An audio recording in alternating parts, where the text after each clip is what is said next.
Bismillahirrahmanirrahim. Assalamualaikum warahmatullahi wabarakatuh. Saya Nondini Saputri Sulaiman, NIM akhir 040. Baik, sebelumnya terima kasih banyak kepada Bapak dosen, kemudian terima kasih juga kepada teman-temanku sekalian. Pada kesempatan kali ini, saya akan menjelaskan sebuah materi yang bertemakan masa idah. Secara bahasa, idah diambil dari kata adad, yang berarti menghitung atau hitungan. Secara istilah syara, idah adalah masa penantian seorang perempuan setelah diceraikan atau ditinggal mati oleh suaminya.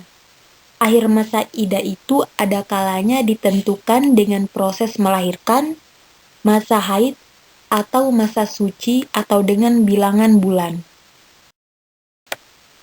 Menurut As-Sun'ani, idah ialah suatu nama bagi suatu masa tunggu yang wajib dilakukan oleh wanita untuk tidak melakukan perkawinan setelah kematian suaminya atau perceraian dengan suaminya itu, baik dengan melahirkan anaknya atau beberapa kali suci atau haid atau beberapa bulan tertentu.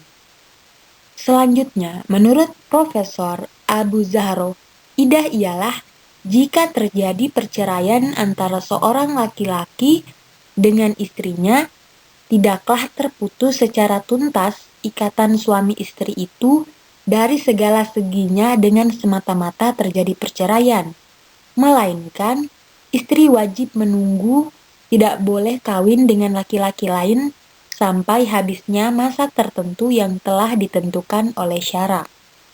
Dan yang terakhir, menurut Abdurrahman Al-Jaziri Al-Syafi'i, idah ialah masa yang harus dilalui oleh istri yang ditinggal mati. Kedudukan idah menurut mazhab Syafi'i. Yang pertama, idah cerai. Idah cerai adalah perempuan yang telah dicerai atau ditalak suaminya. Yakni yang pertama, perempuan yang telah berhubungan suami istri dan belum putus masa haidnya atau belum menopause, maka idah yang wajib dijalankan adalah 3 quru atau 3 kali masa suci. Hal ini dijelaskan dalam Quran Surah Al-Baqarah ayat 228. Yang kedua, perempuan yang telah berhubungan suami istri dan telah putus masa haidnya atau menopause, dan perempuan yang telah berhubungan suami istri sedangkan ia belum pernah haid atau belum balik, maka masa idahnya adalah 3 bulan. Hal ini dijelaskan dalam Quran Surah At-Talaq ayat 4. Yang ketiga, perempuan yang belum digauli atau belum pernah berhubungan suami istri, maka tidak ada masa idah baginya. Hal ini dijelaskan dalam Quran Surah Al-Ahzab ayat 49. Selanjutnya, idah hamil. Jika seorang perempuan bercerai dengan suaminya dalam keadaan hamil, maka masa idah yang harus dijalankan adalah sampai ia melahirkan. Hal ini dijelaskan dalam Quran Surah At-Talaq ayat 4. Yang ketiga, idah wafat.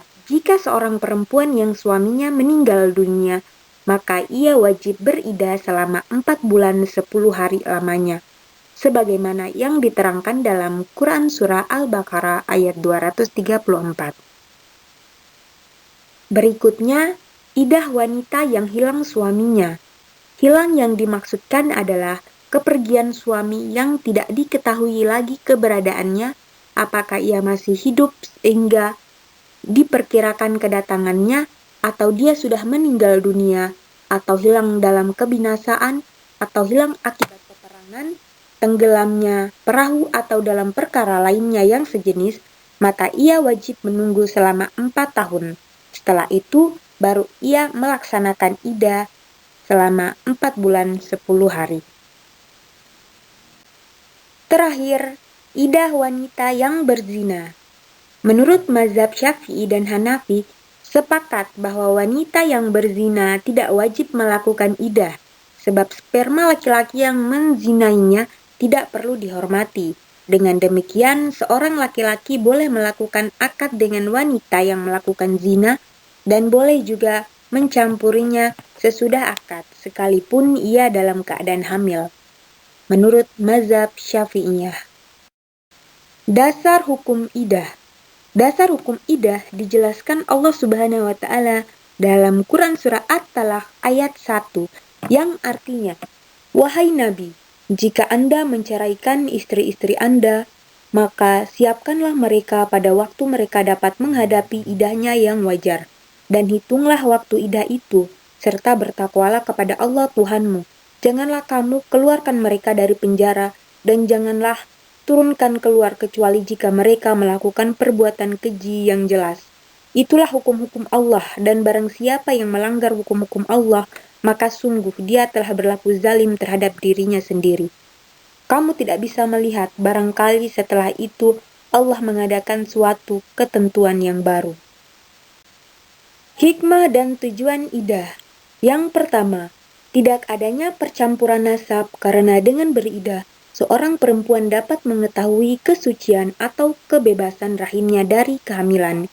Yang kedua, laki-laki memiliki kesempatan untuk berpikir ulang tentang apa yang telah ia perbuat atau bercerai, apakah tindakan yang ia lakukan sudah benar atau sebaliknya. Yang ketiga, idah dapat digunakan baik suami atau istri yang telah berpisah untuk berpikir rujuk kembali. Dan yang keempat, memberi kesempatan untuk seorang perempuan yang wafat suaminya untuk menenangkan diri secara psikologis, terlebih memiliki anak. Hak dan kewajiban bagi wanita yang beridah. Pertama, istri yang beridah talak raj'i. Untuk wanita yang talak raj'i atau talak yang masih ada kemungkinan bagi mantan suaminya untuk merujuknya lagi, berhak mendapatkan: pertama, tempat tinggal atau rumah, pakaian dan nafkah untuk kebutuhan hidup, serta warisan. Yang kedua, bagi istri yang tidak hamil. Bagi perempuan yang idah talak bain, baik dengan talak tebus maupun dengan talak 3, yang tidak dalam keadaan hamil, mereka hanya memperoleh tempat tinggal.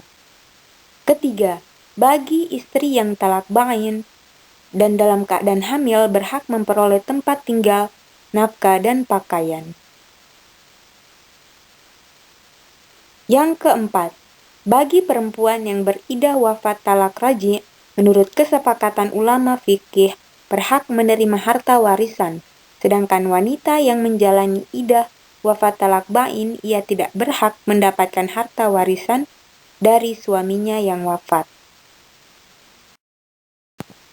Sedangkan kewajiban bagi perempuan yang beridah adalah: pertama, tidak boleh menerima pinangan dari laki-laki lain, baik secara terang-terangan maupun sindiran. Hal ini dijelaskan dalam Quran Surah Al-Baqarah ayat 235. Yang kedua, dilarang keluar rumah atau wajib tinggal di rumah sampai idahnya selesai, dijelaskan dalam Quran Surah At-Talaq ayat 1. Yang ketiga, wajib ihdad. Dari Ummi Atiyah bahwasanya Rasulullah Shallallahu Alaihi Wasallam bersabda, tidak boleh berkabung seorang perempuan atas suatu mayit lebih dari 3 malam, kecuali atas suaminya boleh 4 bulan 10 hari. Dan janganlah pakai pakaian yang warnanya mencolok kecuali kain yang warnanya gelap, dan janganlah ia bercelek, dan janganlah memakai wangi-wangian kalau ia bersih, sedikit dari kutsa dan azfar, atau 2 macam dupa atau wangian untuk membersihkan bekas haid. Hadis riwayat Muslim. Sekian dan terima kasih. Mohon maaf atas segala kekurangan dan kesalahan. Wassalamualaikum warahmatullahi wabarakatuh.